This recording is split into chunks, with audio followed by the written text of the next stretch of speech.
भागलपुर में गंगा नदी पर बन रहा एक पुल अब सिर्फ इंजीनियरिंग का मामला नहीं रह गया है, ये अब आस्था और सवाल दोनों का संगम बन चुका है। हम बात कर रहे हैं सुल्तानगंज अगुवानी ब्रिज की। करीब 1700 करोड़ की लागत वाला ये प्रोजेक्ट, जो कभी नीतीश कुमार का ड्रीम प्रोजेक्ट माना जाता था, आज विवाद और विफलताओं की मिसाल बन गया है। सोचिए, जिस पुल को बिहार की कनेक्टिविटी बदलनी थी, वो निर्माण के दौरान ही एक दो नहीं बल्कि तीन बार ताश के पत्तों की तरह ढह गया। 2022, 2023 और 2024 3 साल, 3 बड़े हादसे और हर बार सवाल वही, गड़बड़ी कहाँ है। अब कंपनी ने नया रास्ता चुना है, इंजीनियरिंग के साथ साथ आस्था का सहारा। सुल्तानगंज साइट पर चंडी पाठ, नवग्रह पूजा और विशेष अनुष्ठान कराए जा रहे हैं।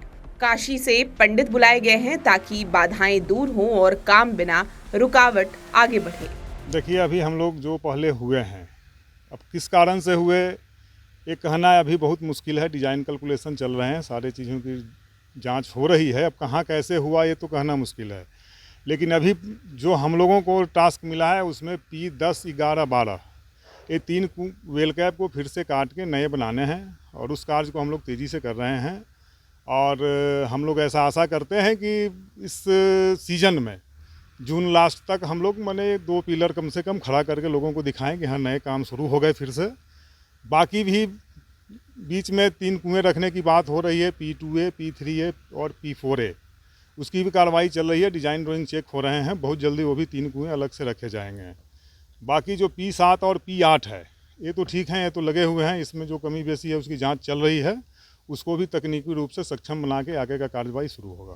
इसके तकनीकी रूप से सक्षम बना करके जो निर्माण कार्य फिर से गति देने की प्रयास की गई है, इसके लिए जो पूजा पाठ के भी सहारा लिया गया है, चंडी पाठ करवा रहे हैं, इसके पीछे क्या लोग? देखिए सर, आस्था एक अलग चीज़ है और तकनीकी और आस्था जब जुड़ती है तो काम अच्छे होते हैं।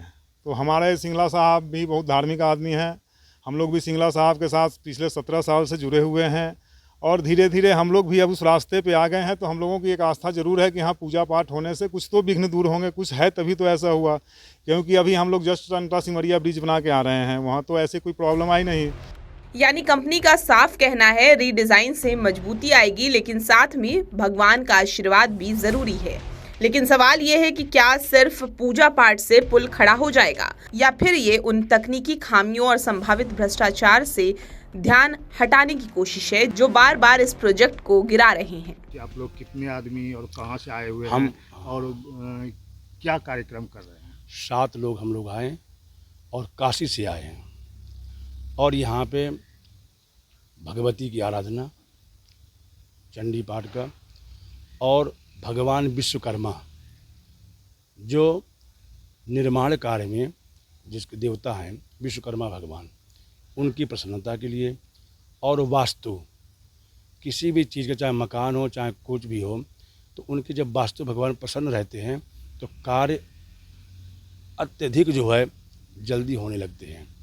और जैसे हम मकान बना रहे हैं, अगर हमने जो है उसको दक्षिण तरफ ऊंचा नहीं किया, हमने उत्तर की तरफ ऊंचा कर दिया, तो ये वास्तु दोष हो जाता है। इसमें अनेक प्रकार के विघ्न आने लगते हैं और कार्यों में देरी होने लगती है। इस वजह से हम लोग वास्तु भगवान को भी, कोई अगर रह गया हो, कोई स्थिति परिस्थिति ऐसी बनी हो उस समय, तो कुछ वास्तु दोष वगैरह हो, तो वास्तु भगवान की आराधना, विश्वकर्मा जी की आराधना और भगवती की।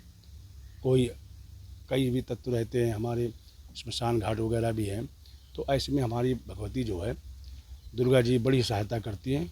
शुद्ध तांत्रिक दुर्गा जी होती हैं। तो इसके माध्यम से हमने नवग्रह भगवान का पूजन और वास्तु भगवान का, विश्वकर्मा जी का और चंडी देवी का।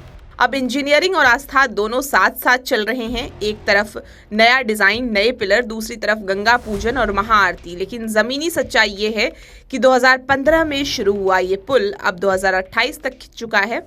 12 डेडलाइन फेल हो चुकी हैं और लागत भी सवालों के घेरे में है। तो सवाल सीधा ये है कि क्या ये पुल भक्ति से बनेगा या बेहतर इंजीनियरिंग से। TV9 के लिए भागलपुर से शिवम की रिपोर्ट।